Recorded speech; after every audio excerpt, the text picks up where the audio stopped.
بسم اللہ الرحمن الرحیم۔ السلام علیکم ورحمۃ اللہ تعالی وبرکاتہ۔ امید ہے کہ آپ حضرات بخیر و عافیت ہوں گے۔ منقول ہے کہ ایک چور رات کے وقت حضرت رابعہ بصریہ عدویہ رحمۃ اللہ تعالی علیہا کے گھر داخل ہوا۔ اس نے دائیں بائیں ہر طرف پورے گھر کی تلاشی لی، لیکن سوائے ایک لوٹے کی کوئی چیز نہ پائی۔ جب اس نے نکلنے کا ارادہ کیا تو آپ رحمۃ اللہ تعالی علیہ نے فرمایا، اگر تم چالاک اور ہوشیار چور ہو تو کوئی چیز لیے بغیر نہیں جاؤ گے۔ اس نے کہا، مجھے تو کوئی چیز نہیں ملی۔ آپ رحمۃ اللہ تعالی علیہ نے فرمایا، اے غریب شخص، اس لوٹے سے وضو کر کے کمرے میں داخل ہو جا اور 2 رکعت نماز ادا کر، یہاں سے کچھ نہ کچھ لے کے جا۔ اس نے آپ رحمۃ اللہ تعالی علیہ کے کہنے کے مطابق وضو کیا، اور جب نماز کے لیے کھڑا ہوا تو حضرت رابعہ بصریہ رحمۃ اللہ تعالی علیہ نے اپنی نگاہیں آسمان کی طرف اٹھا کر یوں دعا کی، اے میرے پروردگار عز و جل، یہ شخص میرے پاس آیا لیکن اس کو کچھ نہ ملا، اب میں نے اسے تیری بارگاہ میں کھڑا کر دیا ہے، اسے اپنے فضل و کرم سے محروم نہ کرنا۔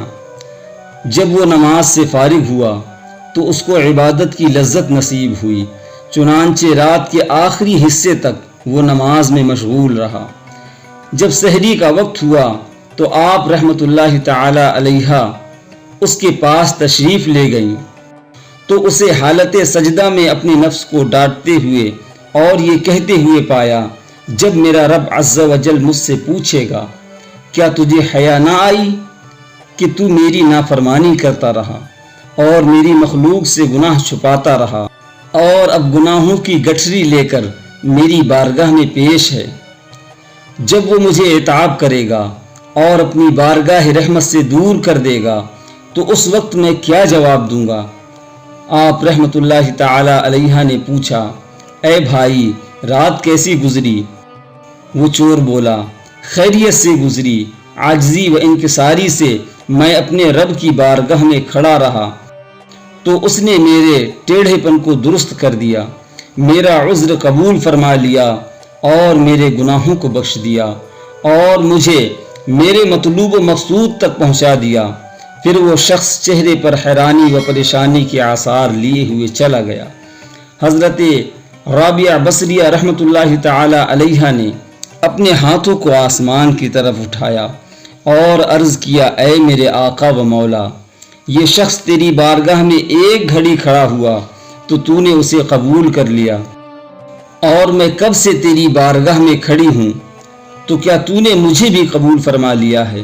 اچانک آپ رحمۃ اللہ تعالی علیہ نے دل کے کانوں سے یہ آواز سنی، اے رابعہ، ہم نے اسے تیری ہی وجہ سے قبول کیا اور تیری ہی وجہ سے اپنا قرب عطا فرمایا ہے۔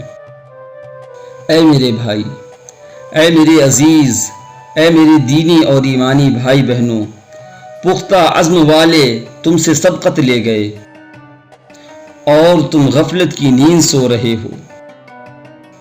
اٹھو اور اپنے رب عز و جل کے در پر نادم شخص کی طرح کھڑے ہو جاؤ اور ذلت سے سر جھکا کر یوں کہو کہ میں ظالم ہوں، اور سحری کے وقت یوں عرض کرو کہ میں گنہگار و نافرمان ہوں۔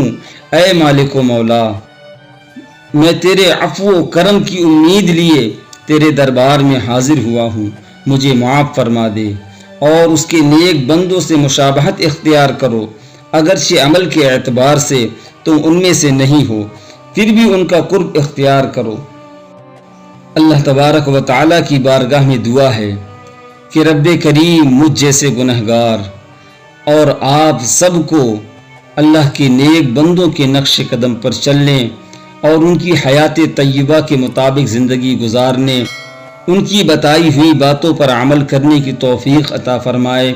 اللہ ہم سب کو ایمان کے ساتھ اس دنیا میں قائم رکھے اور ایمان کے ساتھ ہی اس دنیا سے اٹھائے۔ آج کے لیے صرف اتنا ہی۔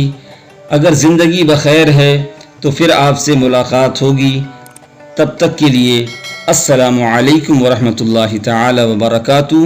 فی امان اللہ تعالی.